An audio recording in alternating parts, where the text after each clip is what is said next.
bienvenue dans votre émission Autrement dit. Nous vous retrouvons avec plaisir, Eddie Michel, Samuel et moi-même, afin de poursuivre notre étude sur le livre de Proverbes. Cette semaine, nous avons étudié plus précisément les chapitres 28 et 29, que nous vous invitons d'ailleurs à lire chez vous, chers amis, afin de partager avec nous les réflexions qui vont suivre. Alors, le thème de cette semaine porte sur la foi, vivre par la foi. Tout d'abord, Samuel, est-ce que tu pourrais définir cette notion, la foi? On en parle beaucoup. Qu'est-ce que la foi? Pour moi, la foi est un acte de la volonté et de l'intelligence. C'est vrai que le texte d'Hébreux 11 nous dit que la foi est une ferme assurance des choses qu'on espère, une démonstration de celles qu'on ne voit pas. Mais moi, j'aime bien présenter la foi, quand on parle de foi, intégrer la notion d'intelligence et de volonté. Intelligence parce qu'on va, on a revu ça très souvent dans le livre de Proverbes, on va écouter d'abord, et puis on va entendre une instruction qui nous vient de la part de Dieu, et après avoir été instruit par Dieu, on va chercher à le connaître.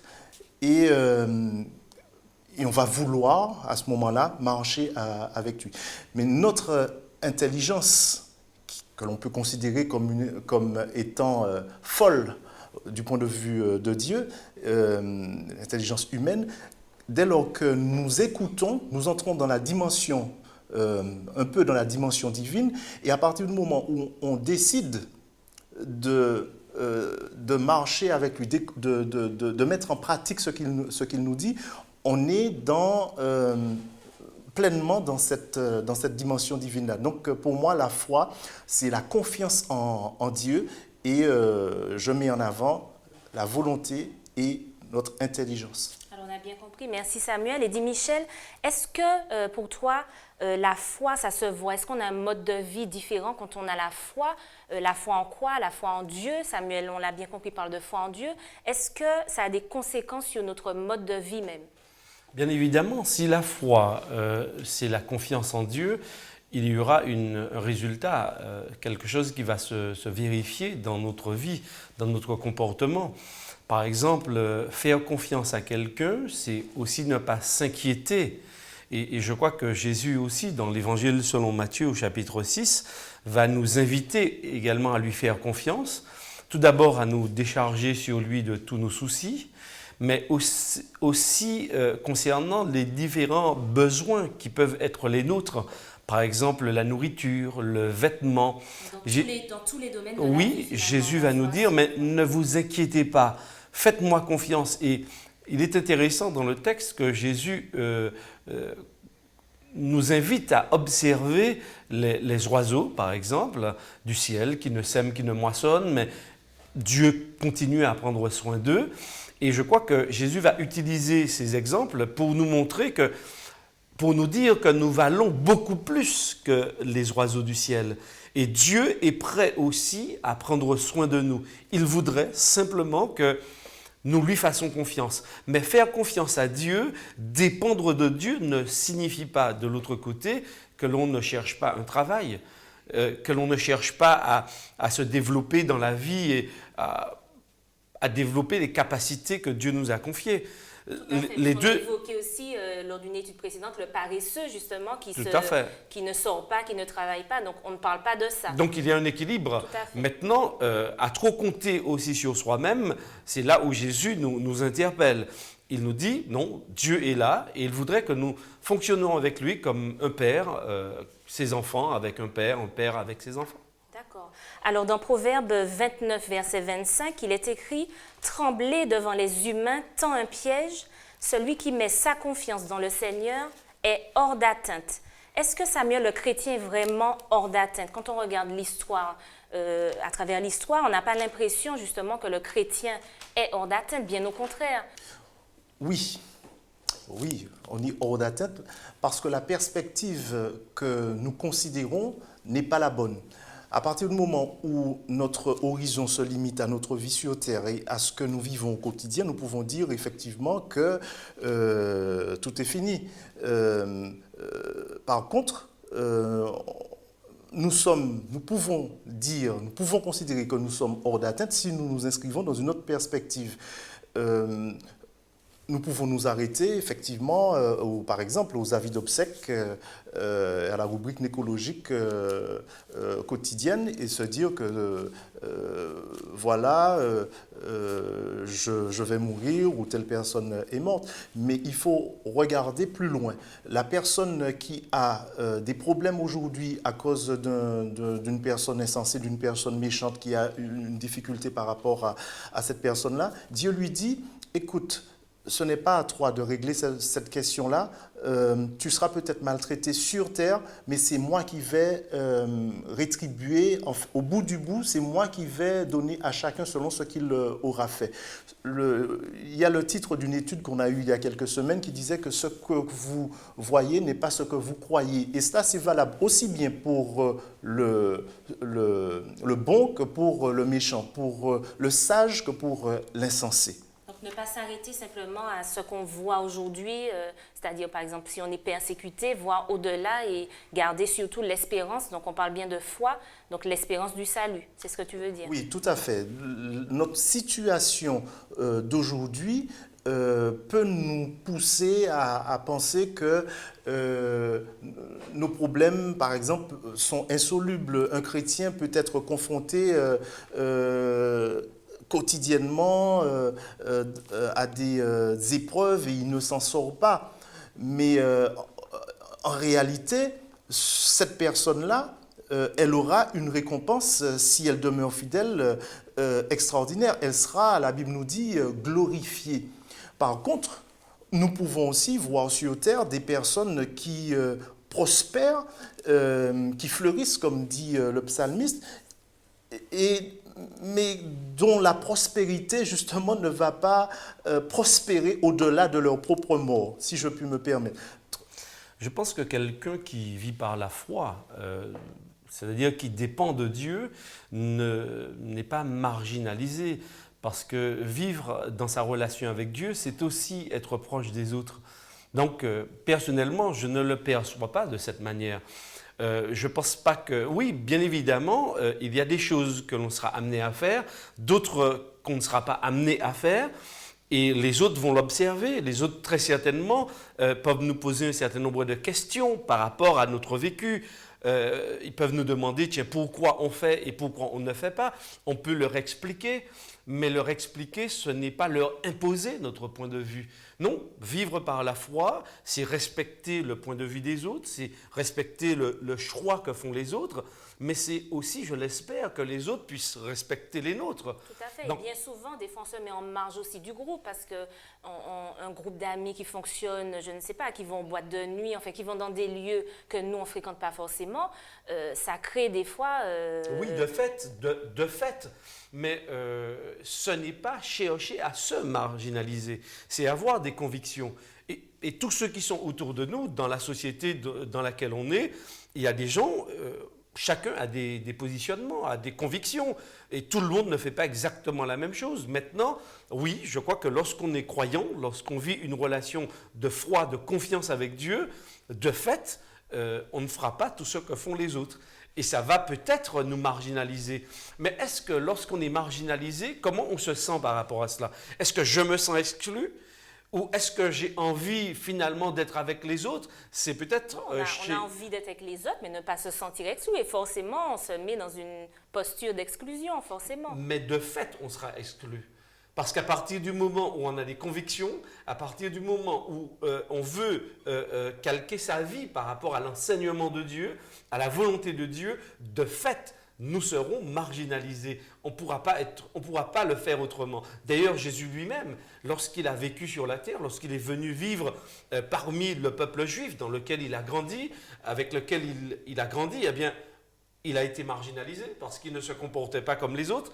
Il n'a pas fait tout ce que les autres lui demandaient de faire. Il avait des convictions affirmées. Et je crois que nous aussi, en tant que croyants, Dieu nous demande, maintenant, il nous demande aussi de respecter les autres. Mais de ne pas nous plier forcément aux exigences des autres, si ce ne sont pas nos convictions. Alors, il y a un verset qui a retenu toute mon attention.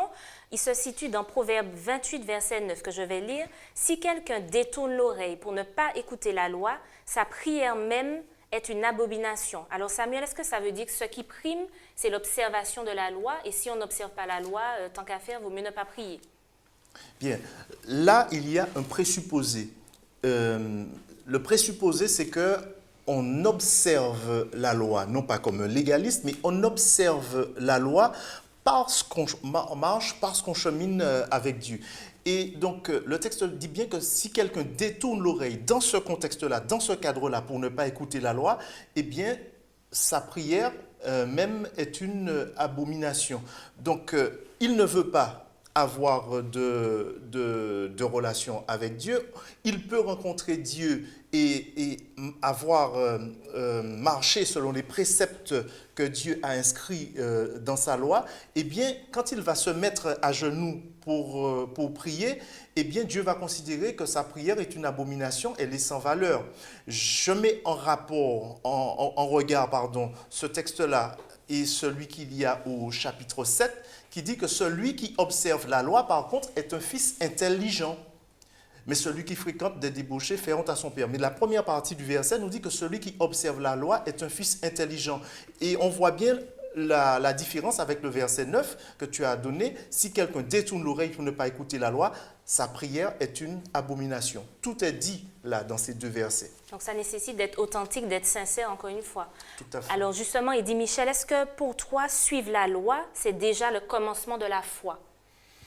Oui, ça implique, la foi implique vivre selon les préceptes de Dieu.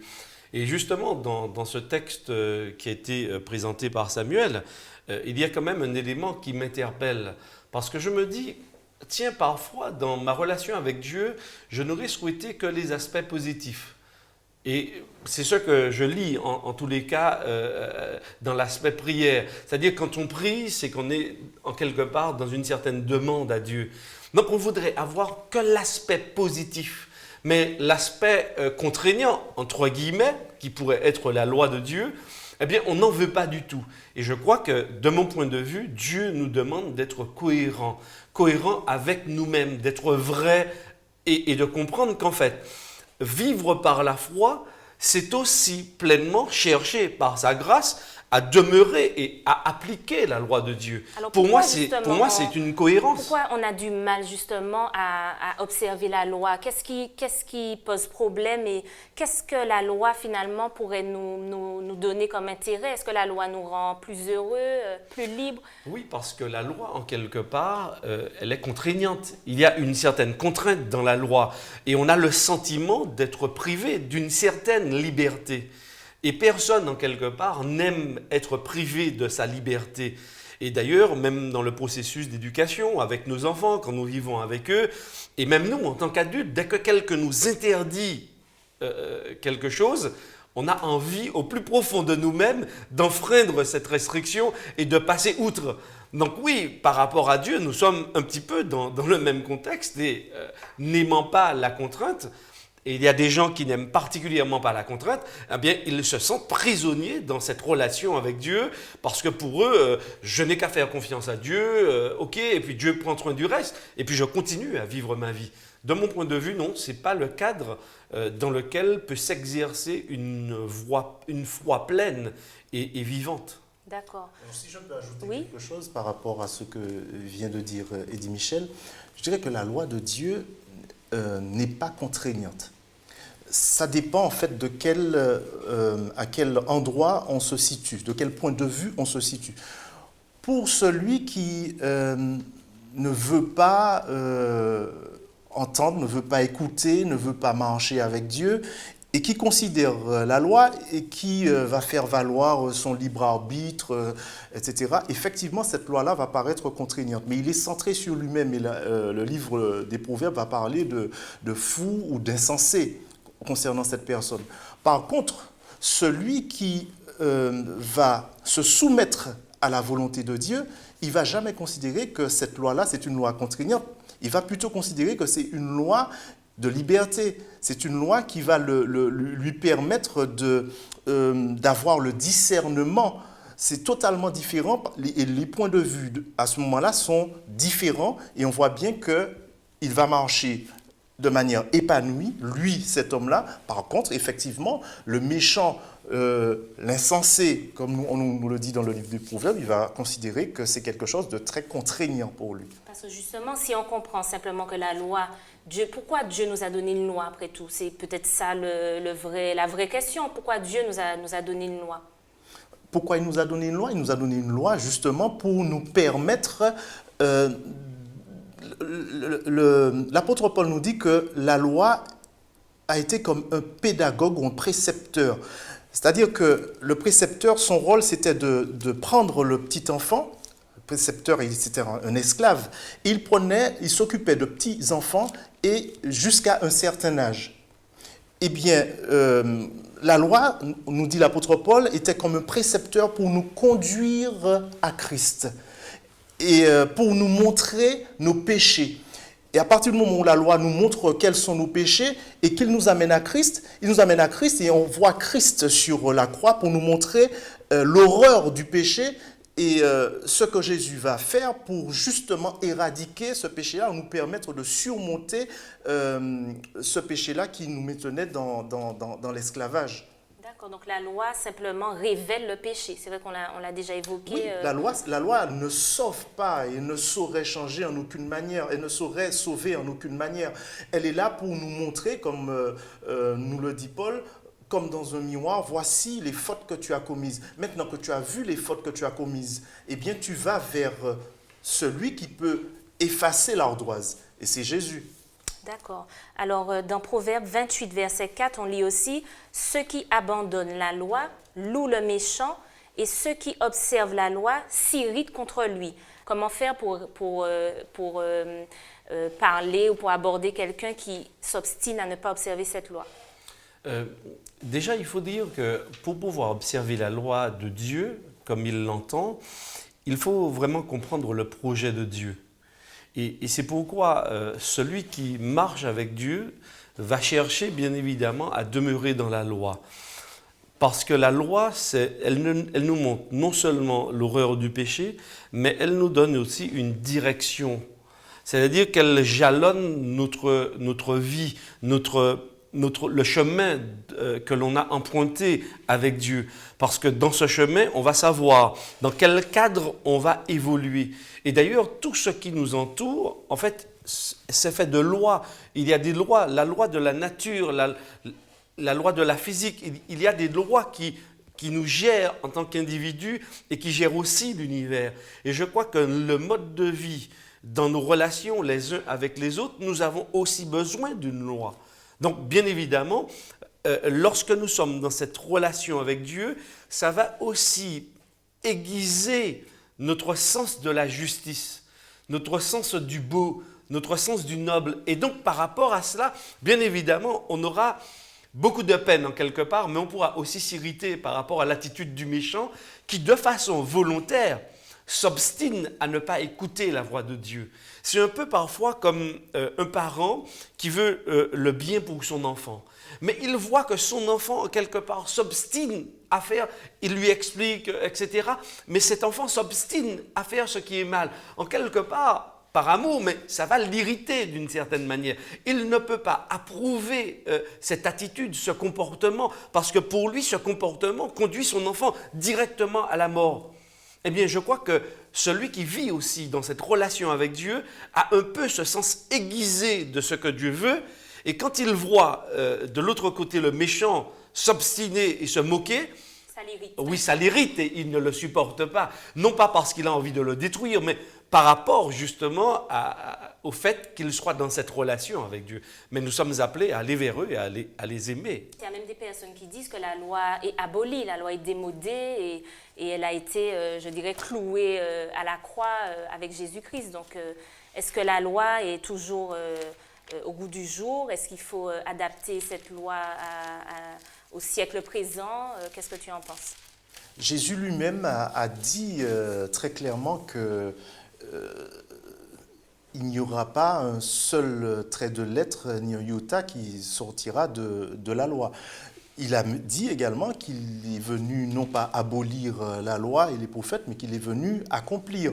Le texte de Colossiens qui est pris et mis en avant pour prétexter de l'abolition de la loi veut justement dire le contraire, en tout cas tout autre chose, puisque le texte de Colossiens 2, verset 14, qui dit « Il a effacé l'acte dont les ordonnances nous condamnaient et qui subsistait contre nous, et il l'a éliminé en le clouant à la croix », ce texte-là veut simplement dire que la loi vous a révélé vos fautes. Eh bien, Jésus, lui, qu'est-ce qu'il a fait? Il est venu, il a cloué ces fautes-là à la croix. C'est très métaphorique, mais c'est cela. C'est-à-dire que Jésus a pris sur lui nos fautes, il a pris sur lui tout ce qui nous condamnait et il nous a imputé, c'est-à-dire qu'il a mis à notre crédit, à notre compte, sa propre justice. C'est ce que nos péchés qui ont été cloués à la croix et pas exactement. La loi. C'est donc exactement. La loi demeure, la loi subsiste. Tout à fait. D'accord, donc c'est très clair. Alors, oui, parce que quelque part, s'il n'y a pas de loi, il n'y a pas de péché.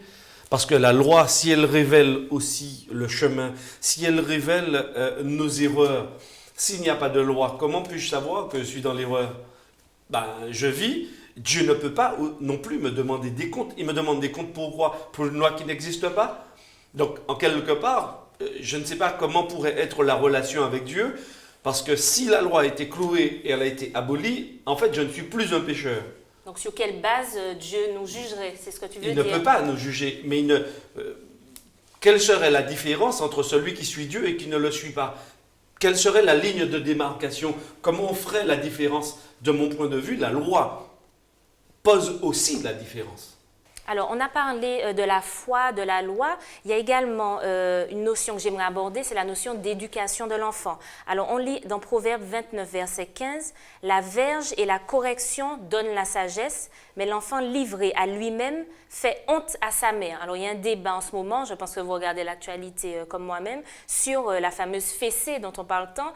Samuel, est-ce que tu penses qu'au vu de ce verset, vu que la correction donne la sagesse, on doit administrer la fessée aux enfants?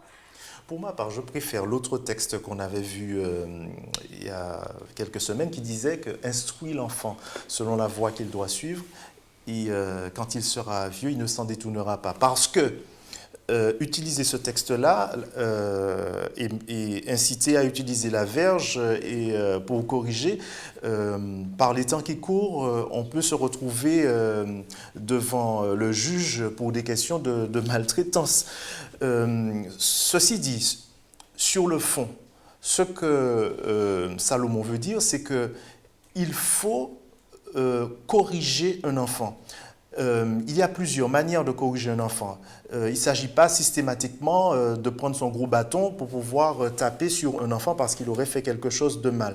Il faut, quand l'enfant a fait quelque chose de mal, quelque chose de répréhensible, on doit pouvoir lui faire comprendre de manière ferme. Et c'est ce que je retiens. D'accord. Et Michel, est-ce que tu as un point de vue également dessus sur l'éducation de nos enfants? Est-ce qu'on doit les obliger à faire certaines choses? On parle aussi dans la sphère religieuse également. Est-ce qu'un parent peut obliger l'enfant à le suivre à l'église, à le suivre dans sa foi? C'est-à-dire que personnellement, je vois le rôle du parent un peu comme le rôle d'une locomotive. C'est-à-dire qu'il montre un peu le chemin, l'orientation. C'est vrai qu'à un moment donné, par rapport à l'âge de l'enfant, parce que là, on ne parle pas de tranche d'âge, parce qu'à chaque tranche d'âge, il y a aussi une éducation appropriée. Donc, je crois qu'il faudrait revenir sur cette question et aborder par rapport à la tranche d'âge de l'enfant, qu'est-ce qu'on peut faire avec lui? Comment on peut évoluer avec lui? Comment on peut lui permettre d'adhérer à un certain nombre de choses? Mais quand un enfant est tout petit, bien évidemment, il dépend de nous. On ne lui laisse pas beaucoup le choix. La seule chose, c'est qu'on essaie de lui expliquer et par notre vie, par notre comportement, lui donner l'orientation. Et Samuel a cité ce texte, lorsqu'il deviendra grand, très certainement, il va se souvenir de cette orientation et il aura envie d'y demeurer. Maintenant, je crois, au fil des siècles, par rapport au texte qui a été utilisé, il y a beaucoup de personnes qui ont lu le texte et qui l'ont appliqué à la lettre. Et malheureusement, il y a des gens qui font un mauvais usage du texte biblique. Et ils vont abuser de cette situation. Il y a beaucoup d'enfants qui sont morts parce que leurs parents, simplement, entre guillemets, dans leur cerveau, leur voulaient du bien et leur ont fait voir des atrocités comme pas possible. Je pense que non, Dieu n'est pas d'accord avec cela. Salomon écrit aussi dans un contexte. Aujourd'hui, on connaît un peu mieux aussi le développement de l'enfant, comment l'aborder en fonction de son âge. On sait aussi qu'un enfant n'a pas forcément besoin de coups, parce que même nous, en tant qu'adultes, on ne fait pas forcément tout ce qui est bien. Est-ce que finalement, on nous donne des coups derrière ? Non, pas forcément, mais on a besoin de correction, c'est-à-dire de retrouver le bon chemin. Et je crois que Dieu est suffisamment pédagogue aussi. Avec nous et patient, donc on doit également... Pédagogue et patient, pour que nous soyons aussi de l'autre pédagogue et patient et adaptés justement par rapport à l'enfant que nous avons en face de nous, par rapport à la tranche d'âge dans laquelle l'enfant que nous avons et comment nous adapter à lui, bien évidemment. Tout à fait. Alors, je vous remercie, Eddie Michel et Samuel, pour cet échange. Nous avons vu que vivre par la foi, c'est surtout compter, faire confiance à Dieu. Et je vous laisse avec un verset donc, tiré de Matthieu 6, verset 33. « Cherchez premièrement le royaume et la justice de Dieu, et toutes choses vous seront données par-dessus. » Nous vous remercions pour votre fidélité. Rendez-vous la semaine prochaine.